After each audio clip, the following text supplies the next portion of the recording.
Labrīt! Labrīt, man dārgie draugi, skatītāji, kritiķi un vispārējie gudrnieki. Gribu ziņu aizsūtīt atkal Jensam. Jens, gribu, lai tu man palīdzi. Var sakot, es ar politiku esmu uz jūs, bet man viņa ļoti interesē. Neesmu ne studējis, ne mācījies. Tolkam īstenībā arī nesakoju visam tam līdz, kas tur noteikti, bet pārāk daudz liels bezpaģās ir. Bet zini, kā ir? Ļoti bieži dzīvē ir tādas situācijas, ja, kad cilvēki redz problēmu, redz risinājumu, bet viņi neko lietas labā nedara, tāpēc viņi domā, ja jau tie cilvēki sēž saimā, tie, kas tur daudz baigi pelna, tie no tie labāks, znači, man jau nebūs taisnība, un kaut kā jau to nevar to visu atrisināt. Lūk, bet tā ļoti bieži nav. Ļoti bieži ir tā, ka atbilde ir ļoti vienkārša, un jautājumi netiek risināti dažādu citu apsvērumu dēļ.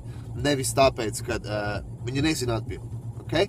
Un kā būtu, es domāju, ka mums no tā varētu sanākt ļoti labas sarunas un labi blogi. Kā būtu, ja es atrastu problēmu, es atrastu risinājumu, un tu uz to visu šteli pastītos no savu viedokļa un pateikt, ko tu par to visu domā. Varbūt, es reiz saku, varbūt pilnīgāko tuftes tur runāšu.